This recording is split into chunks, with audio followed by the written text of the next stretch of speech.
Hello tout le monde, on se retrouve une nouvelle fois avec la GoPro Hero 4 Silver Edition. Donc je vais vous faire aujourd'hui une vidéo de première prise en main. Donc je vais vous présenter un petit peu tous les menus de la GoPro.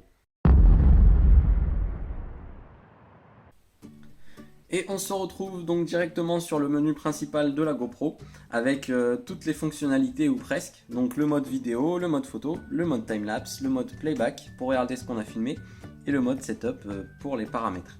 Donc on va s'intéresser premièrement au mode vidéo. Alors là on arrive directement sur l'écran d'enregistrement.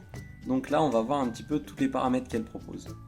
Alors premièrement le mode que j'appelle en fait un sous-mode. Si vous voulez, vous avez plusieurs sous-modes dans le mode vidéo. Donc on a premièrement le mode vidéo tout simple, qui servira à prendre une vidéo. Ensuite, le mode vidéo plus photo, qui lui servira à prendre des vidéos et des photos simultanément. Et enfin, le mode looping, qui sert à enregistrer seulement les moments forts. Donc concrètement, ça veut dire que vous allez configurer un certain temps, ça veut dire que vous allez filmer, prendre une vidéo toutes les 5 minutes, qui durera 10 minutes. Donc après c'est paramétrable. Ensuite on va voir les autres paramètres. Donc la résolution. Alors la résolution, il y en a vraiment pas mal. Alors ce qu'il faut savoir, c'est juste qu'il faut choisir une résolution adaptée à ce que vous allez filmer.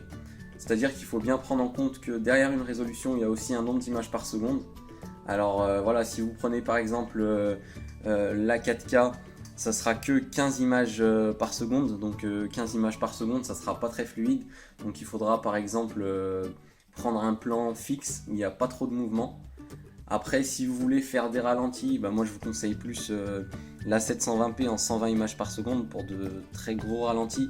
Mais après, si vous voulez pas non plus perdre trop en qualité d'image, vous pouvez prendre la 1080p en 60 images par seconde. Donc de toute façon, sur ça, hein, je ferai une vidéo spécialement sur ça parce qu'il y a quand même pas mal de choses à dire. Donc là, on choisit notre résolution. Moi, j'ai choisi 1080p. Et ensuite, le nombre d'images par seconde. Donc comme je vous le disais, c'est pareil, il faut que ça soit un petit peu adapté à vos besoins. Donc moi, j'ai laissé 60 images par seconde. Voilà, donc par défaut hein, je laisse comme ça, mais après c'est vrai qu'il y a un mode plutôt passe-partout qui est 30 images par seconde.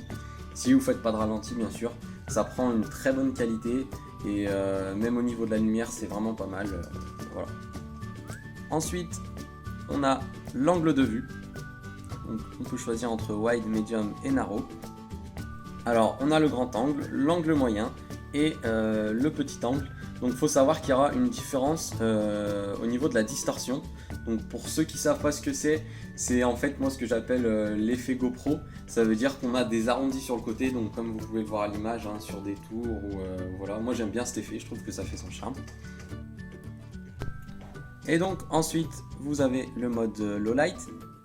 Donc le mode low light là que je peux pas activer à cause de ma résolution, mais voilà, c'est si vous êtes en faible luminosité, vous l'activez et ça fera une meilleure qualité de vidéo. Ensuite donc vous avez spot meter. Donc spot meter en fait c'est si vous avez une source de lumière proche de la GoPro.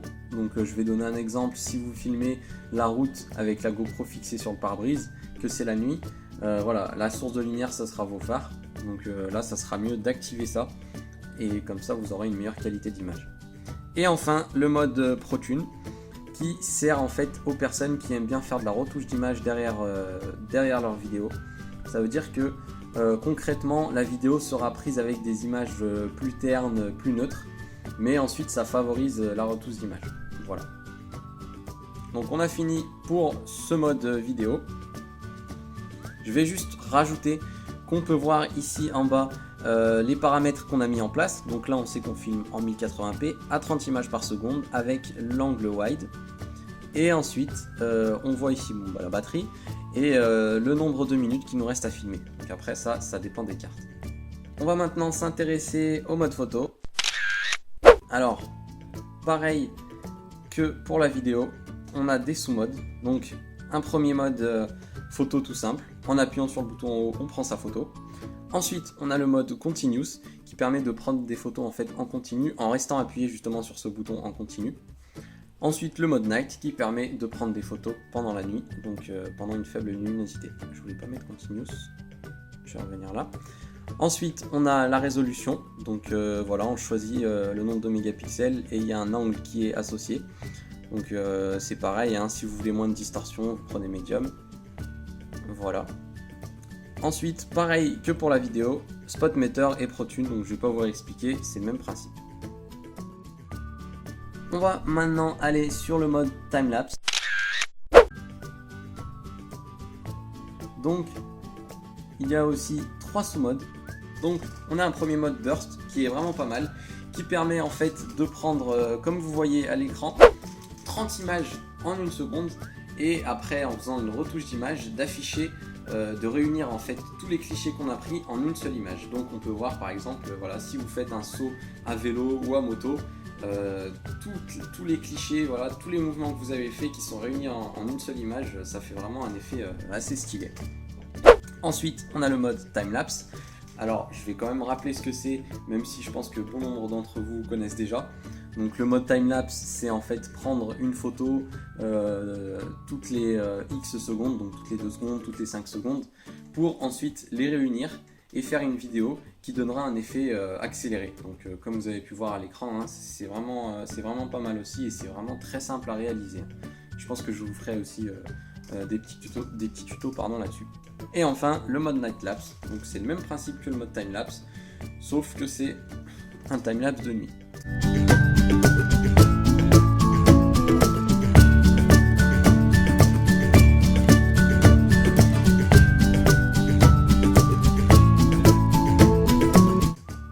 Donc, nous on va rester sur le mode timelapse.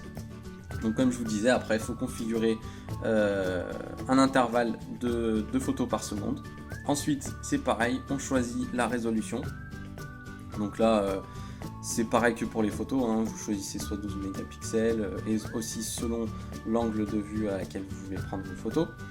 Et encore une fois, les mêmes paramètres, Spotmeter et ProTune. Ensuite, on a le mode playback. Donc le mode playback qui sert à regarder ce qu'on a filmé et ce qu'on a pris en photo. Donc ça existe seulement pour les GoPro qui ont un écran à l'arrière. Donc ça c'est vraiment pas mal, hein, pour avoir vraiment un rendu direct sur ce qu'on a filmé. Si on doit reprendre la vidéo parce que voilà, on a un petit peu trop bougé ou voilà, ça c'est vraiment pas mal. Et en plus ils ont même intégré le son. Donc je vais vous en mettre une pour que vous vous rendiez compte un petit peu. Voilà. Je sais pas si on entend bien. Et on peut même intégrer un ralenti directement, hein. Je vais mettre x8. Donc ça c'est vraiment pas mal, hein. Ce qu'a fait GoPro là, mettre un ralenti intégré. Voilà. On va s'arrêter là pour ce mode. Et enfin on va terminer par le mode setup. Donc tous les paramètres de la GoPro. Alors on peut choisir ici d'activer la Wi-Fi ou non. Donc il faut savoir qu'il y a plusieurs Wi-Fi. La Wi-Fi qu'on utilise avec l'application sur son smartphone et la Wi-Fi qu'on utilise si on a le remote control de GoPro. Voilà. Ensuite, Touch Display. Alors ça c'est voilà, un petit peu tous les paramètres propres à la GoPro. Donc si après une durée d'inactivité on veut éteindre l'écran. Si oui, au bout de combien de temps? Moi c'est 1 minute. Ensuite la possibilité de locker ou non l'écran. La luminosité, alors moi j'ai mis en low, on voit très bien en low, hein, mais c'était surtout aussi pour la vidéo parce que là si je mets en high, voilà, ça pique un peu les yeux. Je vais remettre en low. Ensuite on a power, c'est juste choisir le fait si on veut laisser allumer l'écran ou non. Moi j'ai mis on, hein, c'est mieux pour la vidéo. Ensuite on a l'orientation, up ou down, donc je vais mettre down, vous allez vous rendre compte directement. Au début je pensais que ça servait pas à grand chose, mais en fait on peut s'apercevoir que suivant certains accessoires, ça peut vraiment servir de retourner à l'envers la GoPro. Ensuite, défaut mode, c'est justement choisir dans quel mode on arrive lorsqu'on allume la GoPro.